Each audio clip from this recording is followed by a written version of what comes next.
Hello viewers, অচিততার free coaching চ্যানেলে তোমাদের সকলকে স্বাগত জানাই।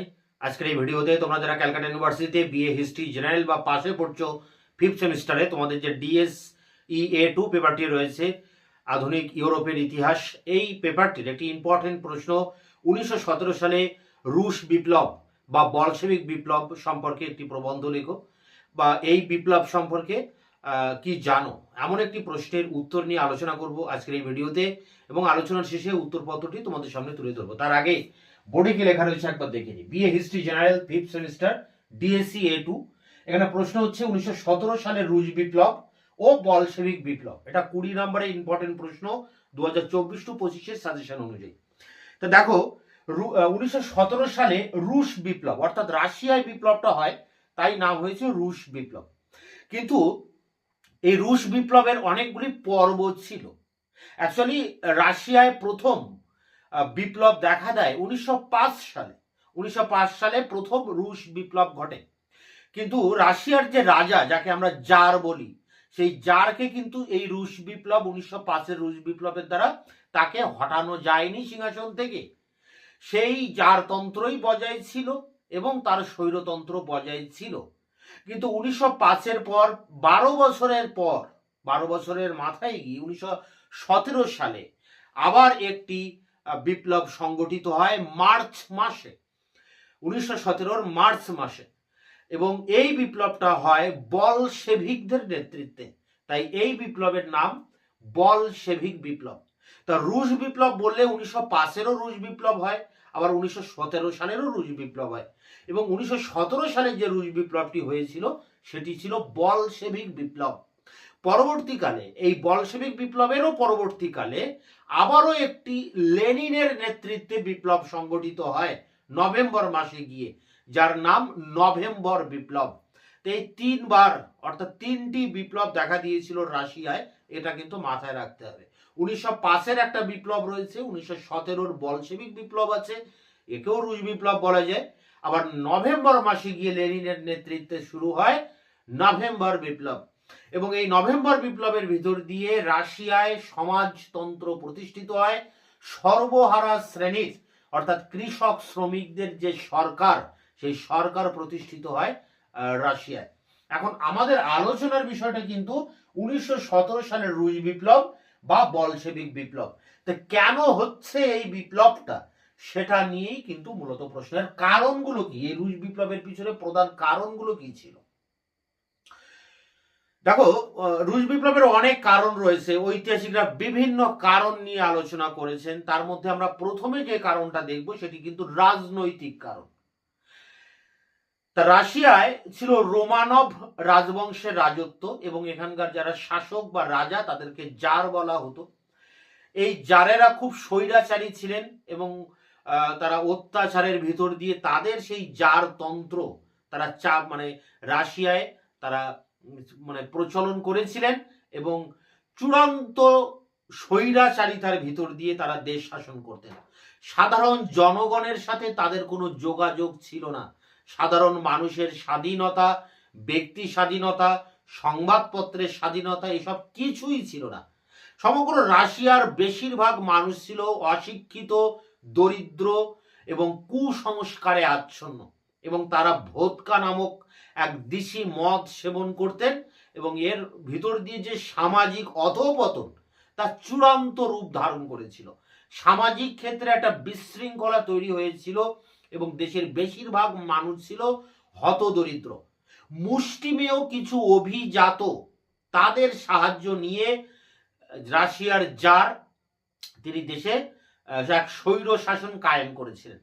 যখন এই 1917 সালের রুশ বিপ্লব হয় বা বলশেভিক বিপ্লব হয়, সেই সময় জার দ্বিতীয় নিকোলাস ছিলেন রাশিয়ার রাজা বা সম্রাট।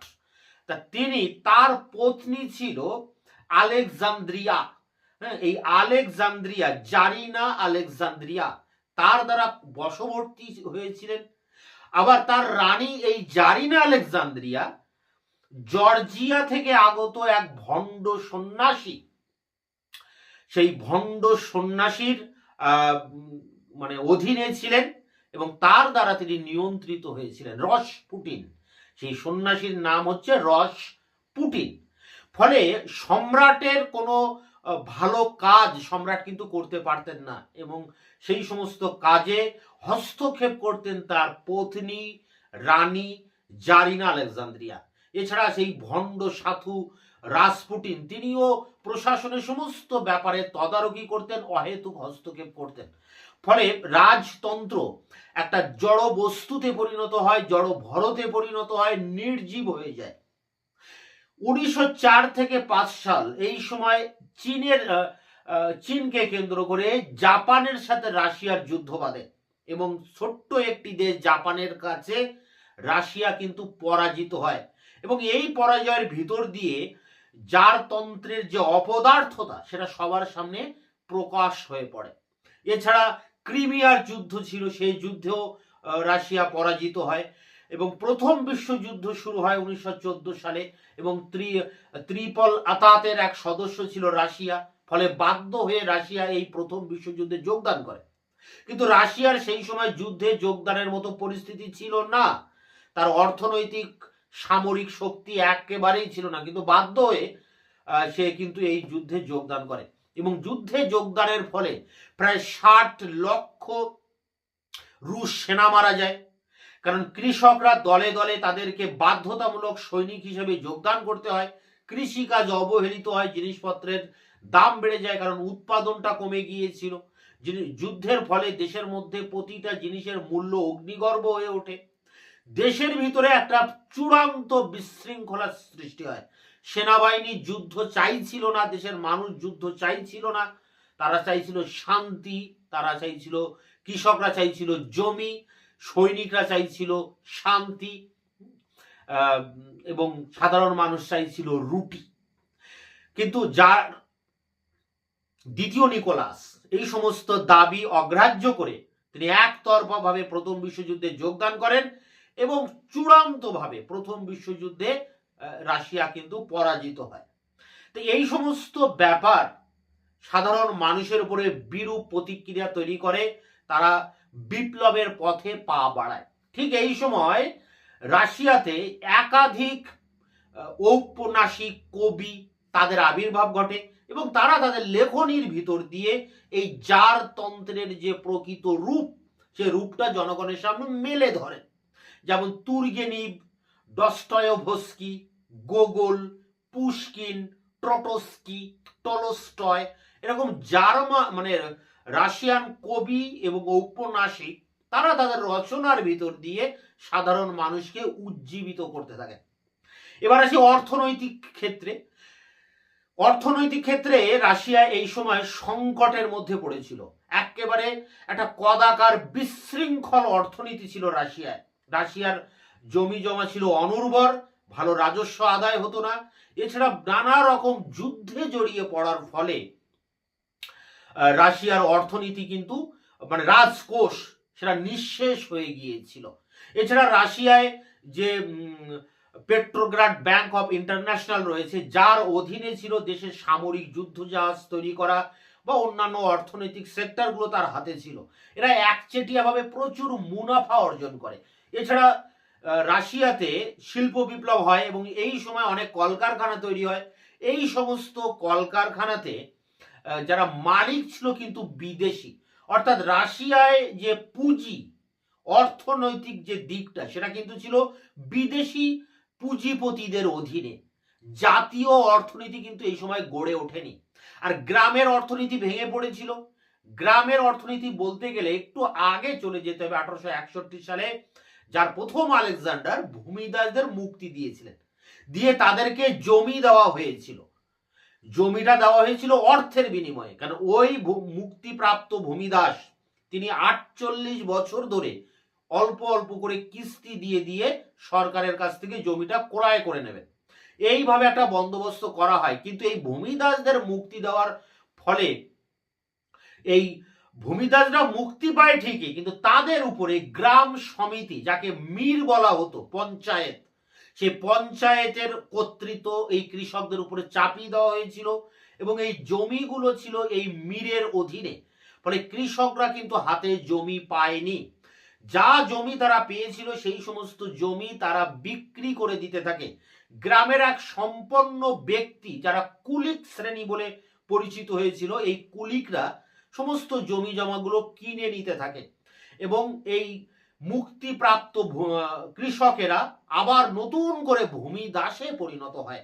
এই সময় রাশিয়ায় জনসংখ্যা প্রবলভাবে বেড়ে যায়, ফলে এই ভূমিদাসরা দাবি করে নতুন করে আবার জমি বন্ধনের দাবি তোলে এবং তারা নিরুপায় হয়ে নিকটবর্তী জমিদারদের বাড়ি আক্রমণ করে, দাঙ্গা শুরু হয়, কৃষক বিদ্রোহ শুরু হয়, দেশের মধ্যে একটা অগ্নিগর্ভ পরিস্থিতি তৈরি হয়।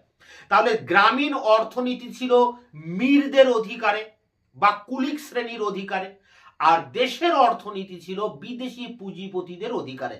ফলে রাশিয়ার অর্থনীতি একেবারে মুখ থুবড়ে পড়েছিল এই সময়। এবার আসি কৃষকদের যে ভিতরে অসন্তোষ কেন দেখা দিয়েছিল। কৃষকরা যে সমস্ত জমি চাষবাস করতেন তাদের অধিকারে যে জমি ছিল তা ছিল অনুর্বর জমি, আর অন্যদিকে যেসব জমিদাররা ছিল, অভিজাত ছিল, যাদের হাতে প্রচুর জমি ছিল, তাদের সেই জমিগুলো ছিল উর্বর জমি। ফলে কৃষকদের হাতে ছিল নিম্নমানের জমি। এছাড়া সেই সময় রাশিয়ায় কৃষি ক্ষেত্রে কোনো উন্নত প্রযুক্তির আবির্ভাব ঘটেনি, ফলে চাষবাস অবহেলিত হয়েছিল, কৃষি উৎপাদন সেভাবে বাড়ানো সম্ভব হয়নি, কৃষকরা নানা দুর্দশার ভিতর দিয়ে তাদের জীবন কাটাতে হতো। ফলে কৃষকদের মধ্যে একটা চরম অসন্তোষ দেখা দিয়েছিল। এই যা 1905-এর রুশ বিপ্লবের পর রাশিয়ার সম্রাট জার তিনি কিছু কিছু আইন তৈরি করেছিলেন এই কৃষকদের সুবিধার জন্য, কিন্তু তাতেও কোনো কাজ হয়নি। এই সময় শ্রমিকদের কথা বলতে হয়।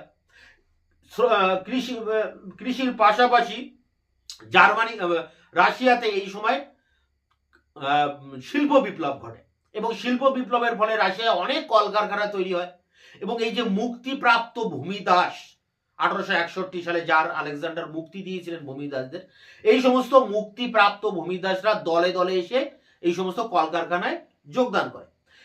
ফলে রাশিয়ায় প্রচুর পরিমাণে মানুষ শ্রমিক হিসাবে কলকারখানায় কাজ করতে থাকে, কিন্তু এইসব শ্রমিকদের অবস্থা ছিল একেবারে শোচনীয়। তারা অস্বাস্থ্যকর পরিবেশে থাকতেন, অল্প বেতন পেতেন, অল্প খাবার পেতেন, তাদের জীবন সম্পত্তির কোনো নিরাপত্তা ছিল না। ফলে এই সমস্ত শ্রমিকরা ধর্মঘট শুরু করে দেয় এবং এই ধর্মঘটের মাত্রা উত্তরোত্তর বাড়তে থাকে। এই সময়ে রাশিয়ার সম্রাট জার তিনি, রাশিয়া তো একটা বিরাট বড় দেশ এবং এই দেশের মধ্যে বিভিন্ন জাতের মানুষ বাস করত। বেলারুশ, রুশ, তুর্কি, ইউক্রেনীয়, ক্রিমীয়, অস্ট্রীয়, সার্ব, বিভিন্ন জাতের মানুষ বাস করত। এই জারেরা কি করতেন, মানে সম্রাটরা কি করতেন রাশিয়ায়, এই সমস্ত জাতির লোকেদের উপর রুশ ভাষা, রুশ সংস্কৃতি, রুশ কালচার জোর করে চাপিয়ে দিতেন, অর্থাৎ তাদেরকে রুশীকরণ করার চেষ্টা করতেন। এর বিরুদ্ধে এই সমস্ত জাতিগুলি কিন্তু মাথা চাড়া দিয়ে উঠতে থাকে। তারা স্বাধীনতা চাইছিল, তারা রাশিয়ায় রোমানব রাজবংশের বিরুদ্ধে বিদ্রোহে সামিল হয়। ঠিক এই সময়ে প্রত্যক্ষ কারণ হিসেবে দেখা যায় যে 1917 সালের 12ই মার্চ এই সমস্ত উত্তেজিত জনতা তারা একটা বিরাট বড় মিছিল তৈরি করে রাজধানী পেট্রোগ্রাড শহরটা কিন্তু দখল করে নেয়। সরকারি যে পুলিশ বাহিনী, সেই পুলিশ বাহিনীর রেজিমেন্ট এই ধর্মঘটীদের উপরে গুলি চালাতে অস্বীকার করে এবং তারা এই ধর্মঘটীদের সাথে যোগ দেয়। ফলে জার দ্বিতীয় নিকোলাস বাধ্য হয়ে তিনি সিংহাসন ত্যাগ করতে বাধ্য হন, কারণ তার সমস্ত মন্ত্রী, আমলা, গুরুত্বপূর্ণ কর্মচারী তাদেরকে সবাইকে গ্রেপ্তার করা বা বন্দি করে নিয়েছিল এই সমস্ত বিপ্লবীরা। ফলে এক প্রকার নিরুপায় হয়ে জার দ্বিতীয় নিকোলাস সিংহাসন পরিত্যাগ করেন এবং প্রিন্স জর্জ লুভভের নেতৃত্বে, ইনি ছিলেন ডেমোক্রেটিক দলের একজন সদস্য, তার নেতৃত্বে রাশিয়ায় প্রজাতন্ত্র প্রতিষ্ঠিত হয়। এটি ছিল রুশ বিপ্লবের প্রথম পর্যায়। এর ভিতর দিয়ে এই যে মানে রোমানব রাজবংশের পতন ঘটলো 300 বছর পর, এর ভিতর দিয়ে রাশিয়ায় যে বুর্জুয়া শ্রেণী তাদের আধিপত্য কিন্তু প্রতিষ্ঠিত হয়েছিল। এই বুর্জুয়া শ্রেণীও ছিল একটা প্রতিক্রিয়াশীল শ্রেণী। তারা প্রতিক্রিয়াশীলভাবে বা সাধারণ মানুষের বিরুদ্ধে গিয়ে তারা দেশ শাসন করতে থাকে। ফলে লেনিনের নেতৃত্বে নভেম্বর মাসে গিয়ে এই বুর্জুয়া সরকারের বিরুদ্ধে আবার একটি বিপ্লব সংগঠিত হয়, যার নাম নভেম্বর বিপ্লব। এবং এই বুর্জুয়া সরকারকে হটিয়ে বলশেবিকরা ক্ষমতায় প্রতিষ্ঠিত হয় এবং রাশিয়ায় সমাজতান্ত্রিক সরকার প্রতিষ্ঠিত হয়। এখন প্রশ্ন হচ্ছে যে এই বিপ্লবে বলশেবিকদের ভূমিকাটা কি ছিল? দেখো, বলশেবিকরা এই সমস্ত কৃষক, শ্রমিক, এসব সৈনিকদেরকে তাদেরকে একত্রিত করেছিল, তাদেরকে উদ্বুদ্ধ করেছিল, তাদেরকে অনুপ্রাণিত করেছিল এই বিপ্লবে বা এই বিদ্রোহে অংশগ্রহণ করার জন্য। বলশেবিকদের একটা প্রচার পত্রিকা ছিল প্রাবদা। এই প্রাবধার মাধ্যমে তারা তাদের বার্তা সবার মধ্যে ছড়িয়ে দিতে পেরেছিল। তারা কৃষকের জন্য বলেছিল যে জমির পুনর্বন্টন করা হবে, শ্রমিকদের জন্য বলা হয়েছিল তাদের রুটির ব্যবস্থা করা হবে, সৈনিকদের জন্য বলা হয়েছিল তাদের জন্য শান্তির ব্যবস্থা করা হবে। অর্থাৎ এই রুটি, জমি ও শান্তির এই স্লোগান আপামর রাশিয়ান সাধারণ মানুষ এটাকে গ্রহণ করে এবং দলে দলে এই বলশেবিকদের পতাকা তলে এসে সামিল হয়। বলশেবিক অর্থাৎ এটি ছিল একটি রাজনৈতিক দল, বলশেবিক দল। এই দলের পতাকা তলে সবাই সমবেত হয় এবং একটা সময় বিদ্রোহ বা বিপ্লব দেখা দেয়। রাজা ভয় পেয়ে সিংহাসন ত্যাগ করে চলে যান এবং রুশ বিপ্লব সমাপ্ত হয়। এটি ছিল প্রথম পর্ব। দ্বিতীয় পর্ব নভেম্বর মাসে গিয়ে আবার শুরু হচ্ছে লেনিনের নেতৃত্বে। যাই হোক, এখানে রুশ বিপ্লবের কারণগুলো কি? সেখানে রাজনৈতিক কারণ, অর্থনৈতিক কারণ, শ্রমিক অসন্তোষ, কৃষক অসন্তোষ, এই যে রুশ সম্রাটদের যে রুশীকরণ নীতি বা সেই সময় রাশিয়ার বিভিন্ন সাহিত্যিক, ঔপন্যাসিক, কবিদের যে অনুপ্রেরণা, তাদের যে উৎসাহ উদ্দীপনা, এই সমস্ত কিছু নিয়ে আলোচনা করতে হবে রুশ বিপ্লব। তা রুশ বিপ্লবের উপরে যে 20 নম্বরের কোশ্চেন অ্যান্সার, সেই অ্যান্সার নিয়ে এবার আমি অন স্ক্রিনে তোমাদের সামনে আলোচনা করছি। 5th semester history general DSC A2 marks 20। এই প্রশ্নটি অনার্সের ক্ষেত্রেও লেখা যাবে। 5th সেমিস্টার তোমরা যারা অনার্সে পড়ছো তোমাদের জন্য কিন্তু এই প্রশ্নটা কাজে লাগতে পারে। 1917 সালে রুশ বিপ্লবের উপর একটি প্রবন্ধ লেখো, অথবা 1917 খ্রিস্টাব্দের বলশেবিক বা রুশ বিপ্লবের পটভূমি লেখো। এটা 20 নম্বরের ইম্পর্টেন্ট প্রশ্ন। দেখো, উত্তরটি যেভাবে লিখবে, 1917 খ্রিস্টাব্দের রুশ বিপ্লব বিশ্ব ইতিহাসে এক যুগান্তকারী ঘটনা। 1789 খ্রিস্টাব্দে ফরাসি বিপ্লবের পর এত বৃহৎ, ব্যাপক ও সর্বাত্মক বিপ্লব আর সংগঠিত হয়নি। এই বিপ্লবের ফলে রাশিয়ার রাজনৈতিক, সামাজিক ও অর্থনৈতিক জীবনে এক ব্যাপক পরিবর্তন ঘটে। কেবল রাশিয়া নয়, এই বিপ্লবের প্রভাব পৃথিবীর বিভিন্ন দেশে ছড়িয়ে পড়ে, সমগ্র বিশ্বে এক নবচেতনা সঞ্চার করে। এই বিপ্লবের মূলে ছিল রুশ জনসাধারণের দীর্ঘদিনের পুঞ্জীভূত অসন্তোষ ও বিক্ষোভ। এটি ছিল রাশিয়ার দীর্ঘদিনের রাজনৈতিক, সামাজিক ও অর্থনৈতিক অন্যায়, অবিচারের বিরুদ্ধে জনগণের প্রতিবাদ।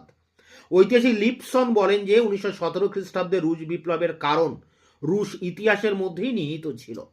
প্যারা করে দেখো, এই বিপ্লবের 3টি পর্যায়ে লক্ষ্য করা যায়। 1, 1905 সালে জারতন্ত্রের বিরুদ্ধে প্রথম বিপ্লব ঘোষিত হয়, এর ফলে জারতন্ত্রের পতনের সূচনা হয়। 2, 1917 খ্রিস্টাব্দের মার্চ মাসে ডুমা বা রুশ পার্লামেন্টের মাধ্যমে মধ্যবিত্ত ও বুর্জুয়া শ্রেণী ক্ষমতা দখল করে, জারতন্ত্রের পতন ঘটে, রাশিয়ায় বুর্জুয়া গণতান্ত্রিক বিপ্লব সাধিত হয়। 3, বুর্জুয়া শ্রেণী নিজ স্বার্থে বিপ্লবকে ব্যবহার করে, এর ফলে বলশেবিক দল শ্রমিক শ্রেণীর সাহায্যে বুর্জুয়াদের বিতাড়িত করে সমাজতন্ত্র স্থাপন করে। 1917 খ্রিস্টাব্দের নভেম্বর মাসে রাশিয়ায় সমাজতান্ত্রিক বিপ্লব ঘটে। প্যারা করে বিংশ শতকে এবার রাজনৈতিক কারণটা কি ছিল এই বিপ্লবের? দেখো, বিংশ শতকের সূচনায় রাশিয়া ছিল একটি মধ্যযুগীয় সামন্ততান্ত্রিক রাষ্ট্র। সমগ্র ইউরোপ তখন জাতীয়তাবাদী ও গণতান্ত্রিক ভাবধারায় উত্তাল হয়ে উঠলেও রাশিয়ায় তখনও চলছিল রোমানভ বংশীয় জারদের নিরঙ্কুশ স্বৈরতন্ত্র। ঈশ্বর প্রদত্ত ক্ষমতায় বিশ্বাসী জার ও তাদের অনুগ্রহ পুষ্ট অভিজাতরাই ছিল শাসন ব্যবস্থার সর্বেসর্বা। সাধারণ মানুষের সঙ্গে তাদের কোনো সম্পর্ক ছিল না এবং দেশের শাসন পরিচালনায় সাধারণ মানুষের কোনো ভূমিকাই ছিল না। যার মন্ত্রী নিয়োগ করতেন তারা জারের কাছে দায়বদ্ধ ছিল। দেশে ক্যাবিনেট প্রথা গড়ে ওঠেনি। যার শাসনাধীন রাশিয়ায় সাধারণ মানুষের কোনো ব্যক্তি স্বাধীনতা ছিল না, ভোটাধিকার, নাগরিক অধিকার, সংবাদপত্রের স্বাধীনতা বলে রাশিয়ায় কিছুই ছিল না। 1917 খ্রিস্টাব্দে বিপ্লবের প্রাককালে জার তন্ত্র একেবারে হীনবল হয়ে পড়ে এবং রাশিয়ার জাতীয় সমস্যাবলীর সমাধান করা জারতন্ত্রের পক্ষে আর সম্ভব হচ্ছিল না। 1904 থেকে 5 খ্রিস্টাব্দে রুশ জাপান যুদ্ধে রাশিয়ার পরাজয় রুশ মর্যাদায় বিরাট আঘাত হানে এবং জারতন্ত্রের অপদার্থতা প্রকট হয়ে পড়ে। প্রথম বিশ্বযুদ্ধেও রাশিয়ার শোচনীয় পরাজয় হতে থাকে।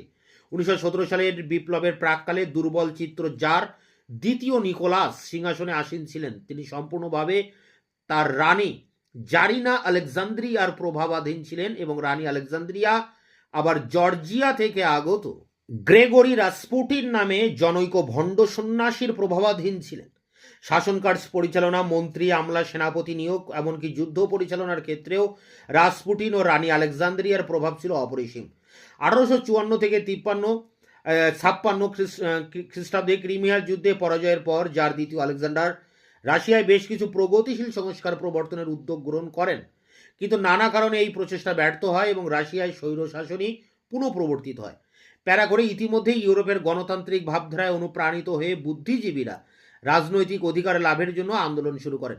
দীর্ঘদিন ধরে নির্যাতিত রুশ শ্রমিক কৃষকরাও নিজেদের অধিকার প্রতিষ্ঠার দাবিতে দেশের বিভিন্ন অঞ্চলে আন্দোলন শুরু করে। এমত অবস্থায় 1905 খ্রিস্টাব্দে রাশিয়ায় এক ব্যাপক বিপ্লব দেখা দেয়, যা রুশ ইতিহাসে প্রথম বিপ্লব বা ফার্স্ট রিভলিউশন নামে পরিচিত।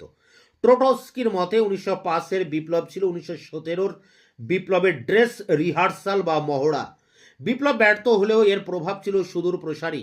এই বিপ্লব জারতন্ত্রের পচনশীল অবস্থাকে সর্বসমক্ষে তুলে ধরে এবং জার উপলব্ধি করেন যে আর বেশি দিন স্বৈর শাসন চালানো সম্ভব নয়। জার ডুমা বা পার্লামেন্ট আহ্বান করতে বাধ্য হন, কিন্তু ডুমাগুলির উপর কার্যত জার ও অভিজাতদের কর্তৃত্বই প্রতিষ্ঠিত হয়।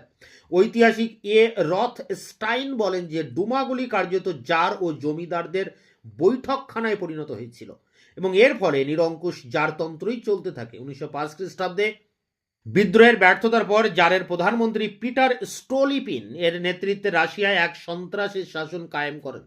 বলশেভিক দলের হাজার হাজার কর্মী ও নেতাকে সাইবেরিয়া ও অন্যত্র নির্বাসনে পাঠানো হয়। কারাগার থেকে দাগি আসামিদের মুক্তি দিয়ে জার বিরোধী শ্রমিক কৃষকদের বিরুদ্ধে লেলিয়ে দেওয়া হয়। ব্ল্যাক 100 নামে পরিচিত এই কুখ্যাত অপরাধীরা স্টোলিপিনের নির্দেশে রাশিয়ায় চরমতম সন্ত্রাস সৃষ্টি করে। এই অন্ধকারাচ্ছন্ন অধ্যায় কালো সন্ত্রাসের রাজত্ব বা স্টোলিপিন প্রতিক্রিয়া নামে পরিচিত। প্যারা করে জার শাসনাধীন রাশিয়া ছিল বিভিন্ন জাতি গোষ্ঠীর কারাগার। অর্থাৎ এই প্যারাতে আমরা দেখব যে রুশীকরণ নীতি নিয়েছিলেন জারেরা, সম্রাটেরা। সেই রুশীকরণ নীতিটা কি? অস্ট্রীয় সাম্রাজ্যের মতো এখানেও পোল, ফিন, ইউক্রেনীয়, তুর্কি, বাইলোরুশ, জর্জিয়, আর্মেনীয় প্রভৃতি বিভিন্ন জাতিগোষ্ঠীর মানুষ বাস করত। এইসব জাতিগোষ্ঠীর মানুষদের নিজস্ব ভাষা, খ্রিস্টীয় সংস্কৃতি ছিল। জার সরকার এইসব অরুশ জনগণের উপর নানা প্রকার দমনমূলক নীতি গ্রহণ করে। 1905 খ্রিস্টাব্দের পর জার সরকার এই অঞ্চলে 36 মিলিয়ন ডেসিটিয়ান জমি অধিগ্রহণ করে। অরুশ জাতিগুলির উপর 3 গুণ বেশি কর আরোপ করে এবং তাদের উপর জোর করে রুশ ভাষা, সংস্কৃতি ও কৃষ্টি চাপিয়ে দেয়। এই রুশীকরণ নীতির বিরুদ্ধে প্রবল বিক্ষোভের সঞ্চার হয় এবং বিভিন্ন অরুশ জাতিগোষ্ঠী নিজ নিজ স্বাতন্ত্র্য বজায় রাখার উদ্দেশ্যে সংগ্রামে অবতীর্ণ হয়। প্যারা করে এবার দেখো কৃষক শ্রমিকদের অবস্থা কেমন ছিল সেটি নিয়ে পরের প্যারা। কৃষক ও শ্রমিকদের শোচনীয় অবস্থা এবং ব্যাপক অসন্তোষ বিপ্লবের ক্ষেত্র প্রস্তুত করে। রুশ বিপ্লবের অন্যতম শ্রেষ্ঠ ভাষ্যকার আইজাক ডয়চার বলেন যে বলশেভিক বিপ্লবের পূর্ব মুহূর্তে রাশিয়ার কৃষকদের মধ্যে অগ্নিগর্ভ বিপ্লবী পরিস্থিতি সৃষ্টি হয়েছিল।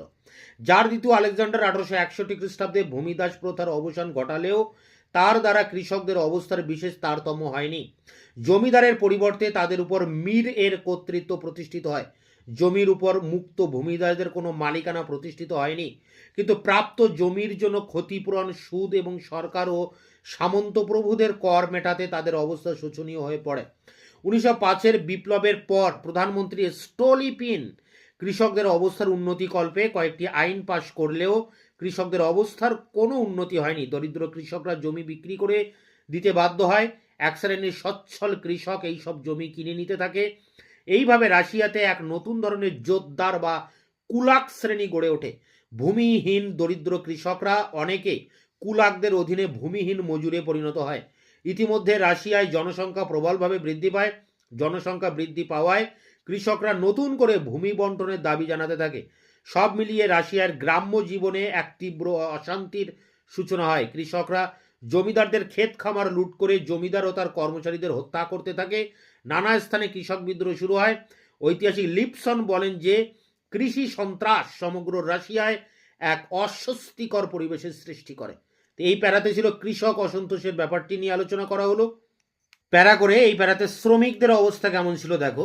19 শতকের দ্বিতীয় ভাগে রাশিয়ায় শিল্প বিপ্লবের সূচনা হয় এবং দেশের বিভিন্ন অংশে নানা কলকারখানা গড়ে ওঠে। এইসব কলকারখানায় কর্মরত 25 লক্ষ শ্রমিকের অবস্থা ছিল অতি শোচনীয়। শিল্প বিপ্লবের সূচনায় ফ্যাক্টরি প্রথার যাবতীয় অসুবিধা তাদের ভোগ করতে হতো।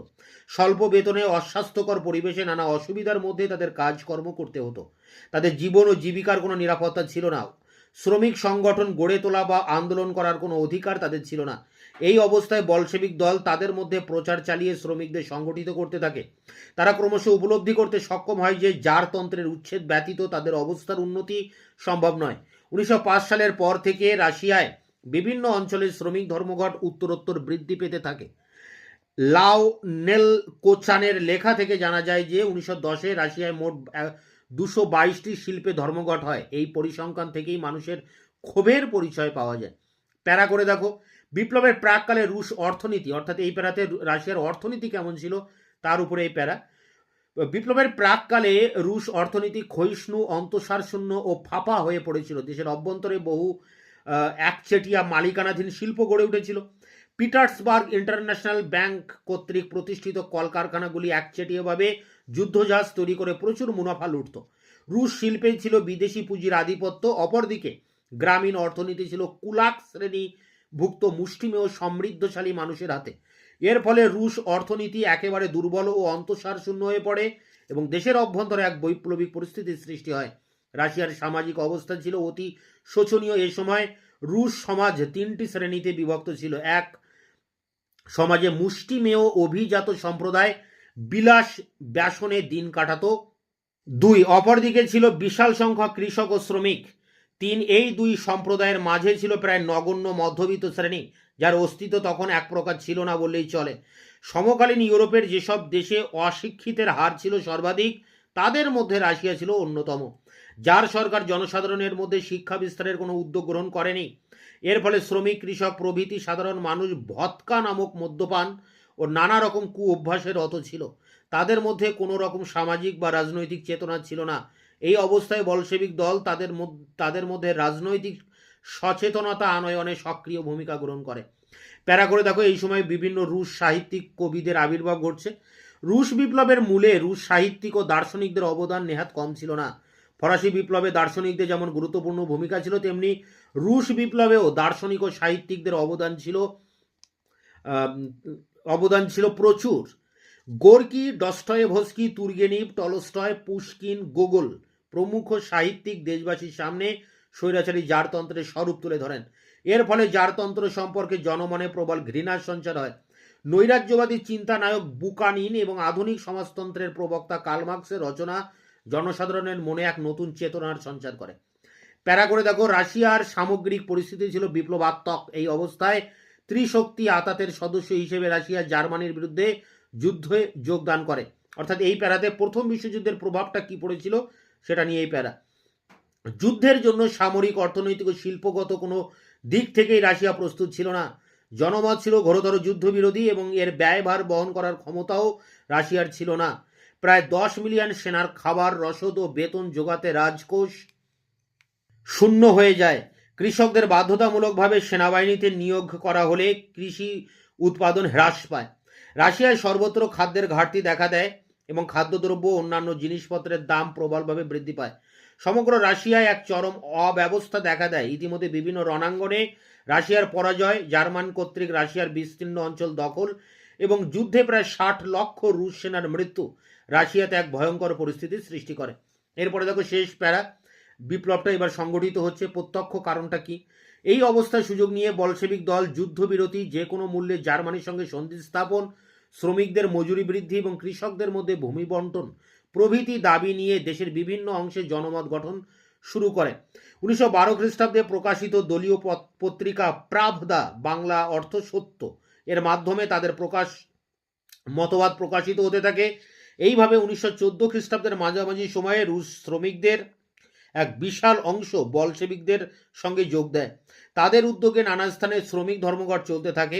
1917-র 8ই মার্চ থেকে পেট্রোগ্রাড শহরে প্রায় 80 থেকে 90 হাজার শ্রমিক বলশেবিকদের নেতৃত্বে খাদ্যের দাবিতে ধর্মঘট ও মিছিল শুরু করে। তাদের কণ্ঠে স্লোগান ছিল স্বৈরতন্ত্র নিপাত যাক, যুদ্ধ নিপাত যাক, শান্তি চাই, রুটি চাই। 12ই মার্চ জারের পাভলেভস্কি রেজিমেন্ট ও ভলিনস্কি রেজিমেন্ট বিদ্রোহীদের উপর গুলি চালাতে অস্বীকার করে এবং বিদ্রোহীদের সঙ্গে যোগ দেয়। জারের মন্ত্রী ও সেনাপতিরা বিদ্রোহীদের হাতে বন্দী হয়।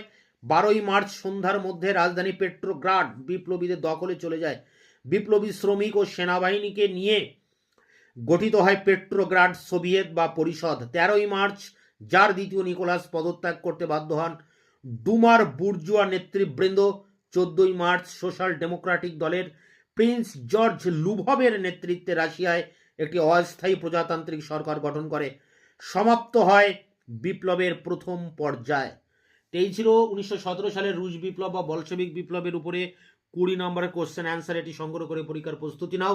তোমাদের এই পেপারটির বেশিরভাগ প্রশ্নের উত্তর দেওয়া হয়ে গিয়েছে আমার চ্যানেলে। এই ভিডিও ডেসক্রিপশন বক্সে তার লিঙ্ক দেওয়া থাকবে, অবশ্যই ভিডিওগুলি দেখে নিও। দেখা হচ্ছে নতুন কোনো ভিডিও ক্লাসে, ততক্ষণে চ্যানেলকে সাবস্ক্রাইব করে রাখবে, বন্ধুদের কাছে শেয়ার করবে। ভিডিওটি ভালো লাগলে অবশ্যই একটা লাইক দেবে।